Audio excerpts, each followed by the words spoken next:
ಅಕ್ಷಯ ತೃತೀಯ ಹಬ್ಬವನ್ನು ಹಿಂದಿನ ಕಾಲದಿಂದ ಆಚರಣೆ ಮಾಡಿಕೊಂಡು ಬರಲಾಗಿದೆ.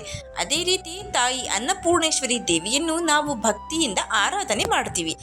ಈಗ ಯಾಕೆ ಈ ವಿಚಾರವನ್ನು ಪ್ರಸ್ತಾಪ ಮಾಡ್ತಾ ಇದ್ದೀವಿ ಅಂದರೆ, ಅಕ್ಷಯ ತೃತೀಯ ಹಾಗೂ ತಾಯಿ ಅನ್ನಪೂರ್ಣೇಶ್ವರಿಯ ಹಿಂದೆ ನಿಮಗೆ ಗೊತ್ತಿರದ ಮಹತ್ವದ ಕಥೆಯೊಂದಿದೆ. ಅದರ ಬಗ್ಗೆ ತಿಳಿದುಕೊಳ್ಳೋಣ. ನಮಸ್ಕಾರ ಸ್ನೇಹಿತರೆ, ಎಲ್ಲರಿಗೂ ಮಾನು ಮನೋಜ್ ಕನ್ನಡ ಯೂಟ್ಯೂಬ್ ಚಾನಲ್ಗೆ ಸ್ವಾಗತ. ಇವತ್ತಿನ ವಿಡಿಯೋದಲ್ಲಿ ಅಕ್ಷಯ ತೃತೀಯದಂದು ಅನ್ನಪೂರ್ಣೇಶ್ವರಿ ದೇವಿಯನ್ನ ಏಕೆ ಪೂಜೆ ಮಾಡಬೇಕು ಅನ್ನೋದನ್ನ ತಿಳಿದುಕೊಳ್ಳೋಣ.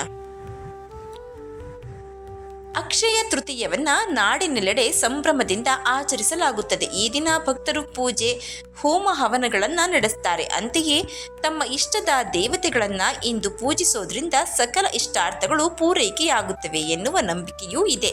ಈ ದಿನ ಯಾವುದೇ ಕೆಲಸವನ್ನ ಮಾಡಿದರೂ ಅದರಲ್ಲಿ ಶುಭ ಫಲವನ್ನ ನಮಗೆ ಕಾಣಬಹುದಾಗಿದೆ. ತಿಜೋರಿಯ ಒಡೆಯನಾದ ಕುಬೇರನನ್ನ ಪೂಜಿಸೋದು, ಲಕ್ಷ್ಮೀ ದೇವರನ್ನ ನೆನೆಯುವುದರಿಂದ ಮನೆಯಲ್ಲಿ ಧನ ಕನಕ ನೆಲೆಯಾಗುತ್ತೆ, ಕಷ್ಟ ಕಾರ್ಪಣ್ಯಗಳು ದೂರ ಆಗುತ್ತವೆ ಎನ್ನುವುದು ನಂಬಿಕೆ. ಕೃಷ್ಣ ಕೂಡ ಈ ದಿನ ತನ್ನ ಗೆಳೆಯ ಸುಧಾಮನ ಬಡತನವನ್ನ ನೀಗಿಸಿ ಅವನನ್ನ ಶ್ರೀಮಂತನನ್ನಾಗಿ ಮಾಡಿದ ಎಂಬ ಕಥೆ ಇದೆ.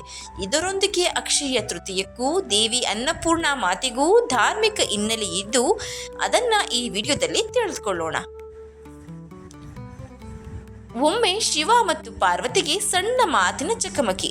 ಈ ಲೋಕವು ಮಾಯೆಯಿಂದ ನಡೆಯುತ್ತದೆ ಎಂಬುದಾಗಿ ಶಿವ ನುಡಿದರೆ ಪಾರ್ವತಿ ದೇವಿ ಶಿವನ ವಾದವನ್ನ ಒಪ್ಪೋದಿಲ್ಲ. ಇದಕ್ಕಾಗಿ ಪಾರ್ವತಿ ಕಣ್ಮರೆಯಾಗಿ ಬಿಡುತ್ತಾಳೆ.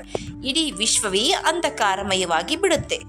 ಪಾರ್ವತಿ ದೇವಿ ಇಲ್ಲದೆ ವಿಶ್ವದಲ್ಲಿ ಶಕ್ತಿ ನಷ್ಟವಾಗುತ್ತೆ. ಆಹಾರದ ಕೊರತೆಯುಂಟಾಗಿ ಜನರು ದೇವಾದಿದೇವನನ್ನ ನೆನೆಯುತ್ತಾರೆ. ತನ್ನ ಮಕ್ಕಳು ಹಸಿವೆಯಿಂದ ಕಂಗೆಡೋದನ್ನ ನೋಡಿ ಪಾರ್ವತಿಯು ಮರುಕವನ್ನು ಹೊಂದುತ್ತಾಳೆ. ಅನ್ನಪೂರ್ಣೆಯ ಅವತಾರವನ್ನ ತಾಳಿ ಕಾಶಿಯಲ್ಲಿ ಅಡುಗೆ ಮನೆಯನ್ನ ಆಕೆಯೇ ನಿರ್ಮಿಸ್ತಾಳೆ. ಈ ಸಮಯದಲ್ಲಿ ಶಿವದೇವರು ಕೂಡ ಹಸಿವೆಯಿಂದ ಕಂಗೆಟ್ಟಿರ್ತಾನೆ. ಪಾರ್ವತಿಯು ಅನ್ನಪೂರ್ಣೆಯ ರೂಪದಲ್ಲಿ ಕಾಶಿಯಲ್ಲಿ ನೆಲೆಗೊಂಡಿರುವುದನ್ನು ಶಿವ ಅರಿತುಕೊಂಡು ಅಲ್ಲಿಗೆ ಧಾವಿಸ್ತಾನೆ. ಆಹಾರಕ್ಕಾಗಿ ಅನ್ನಪೂರ್ಣೆಯಲ್ಲಿ ಶಿವ ಬೇಡಿಕೊಳ್ತಾನೆ. ವಿಶ್ವವು ಮಾಯೆಯಿಂದ ಮಾತ್ರವಲ್ಲದೆ ಆಧ್ಯಾತ್ಮಿಕ ಅಂಶದಿಂದ ಕೂಡ ನಿರ್ಮಿಸಲ್ಪಟ್ಟಿದೆ ಎಂಬುದಾಗಿ ಒಪ್ಪಿಕೊಳ್ಳುತ್ತಾರೆ. ಇದು ಕೂಡ ಅತಿ ಪ್ರಮುಖವಾಗಿರುವುದು ಎಂಬುದಾಗಿ ತಮ್ಮ ವಾದವನ್ನು ಹಿಂಪಡೆದುಕೊಳ್ಳುತ್ತಾರೆ.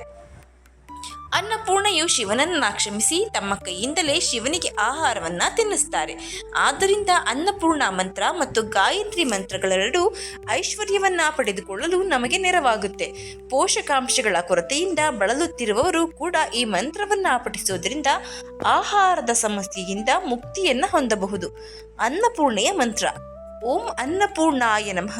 ದೇವಿ ಅನ್ನಪೂರ್ಣೆಯ ಮೂಲ ಮಂತ್ರ ಇದಾಗಿದೆ.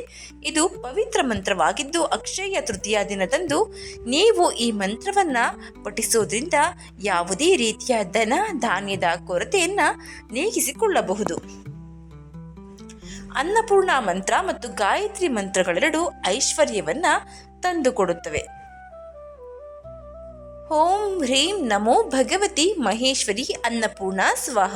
ಈ ಮಂತ್ರವು ಮಾತೆ ಅನ್ನಪೂರ್ಣೆಯನ್ನು ನಿಮ್ಮ ಮನೆಗೆ ಬರುವಂತೆ ಮಾಡುತ್ತೆ. ಆಕೆಯ ಕೃಪೆಯಿಂದ ಹಣದ ತೊಂದರೆಗೆ ನಿಮ್ಮ ಕುಟುಂಬ ಎಂದಿಗೂ ಒಳಗಾಗುವುದಿಲ್ಲ. ಓಂ ಹ್ರೀಂ ಶ್ರೀಂ ಕ್ಲೀಂ ನಮೋ ಭಗವತೆ ಮಹೇಶ್ವರಿ ಅನ್ನಪೂರ್ಣೆ ಸ್ವಾಹ. ಅನ್ನಪೂರ್ಣ ದೇವಿಯನ್ನ ಸಂಪ್ರೀತಿಗೊಳಿಸಲು ಈ ಮಂತ್ರವನ್ನು ಉಚ್ಚರಿಸಿ. ಇದರಿಂದ ನಿಮ್ಮ ಅಡುಗೆ ಮನೆ ಎಂದಿಗೂ ಆಹಾರ ಮತ್ತು ಇಂಧನದ ಕೊರತೆಯನ್ನ ಅನುಭವಿಸುವುದಿಲ್ಲ. ಅನ್ನಪೂರ್ಣ ಗಾಯತ್ರಿ ಮಂತ್ರ: ಓಂ ಭಗವತೆ ವಿದ್ಮಹಿ ಮಹೇಶ್ವರಿ ಧೀಮಹಿ ತನ್ನೋ ಅನ್ನಪೂರ್ಣ ಪ್ರಚೋದಯಾತ್.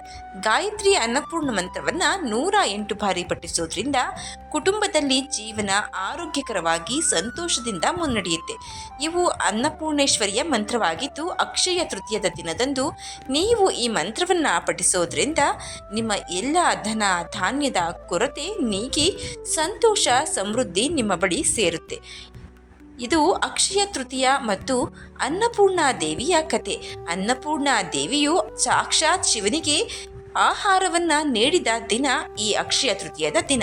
ಅದಕ್ಕಾಗಿ ಈ ದಿನದಂದು ನಾವು ತಾಯಿ ಅನ್ನಪೂರ್ಣೇಶ್ವರಿಯನ್ನ ಪೂಜಿಸೋದ್ರಿಂದ, ಮಂತ್ರವನ್ನ ಹೇಳಿ ದೇವಿಯನ್ನ ಸಂಪ್ರೀತಗೊಳಿಸೋದ್ರಿಂದ ನಮ್ಮ ಎಲ್ಲ ಕಷ್ಟಗಳು ನೀಗುತ್ತವೆ ಎನ್ನುವುದು ನಂಬಿಕೆ. ಈ ಮಾಹಿತಿ ನಿಮಗೆ ಇಷ್ಟ ಆಗಿದ್ರೆ ದಯವಿಟ್ಟು ಶೇರ್ ಮಾಡಿ, ಲೈಕ್ ಮಾಡಿ. ವಿಡಿಯೋ ಬಗ್ಗೆ ನಿಮ್ಮ ಅನಿಸಿಕೆ ಅಭಿಪ್ರಾಯವನ್ನು ಕಮೆಂಟ್ ಬಾಕ್ಸ್ನಲ್ಲಿ ತಿಳಿಸಿ. ಚಾನಲ್ನ ಇನ್ನು ಸಬ್ಸ್ಕ್ರೈಬ್ ಮಾಡ್ಕೊಳ್ತೆ ನೋಡ್ತಾ ಇದ್ರೆ ದಯವಿಟ್ಟು ಸಬ್ಸ್ಕ್ರೈಬ್ ಮಾಡಿಕೊಂಡು ನೋಡಿ. ಧನ್ಯವಾದಗಳು.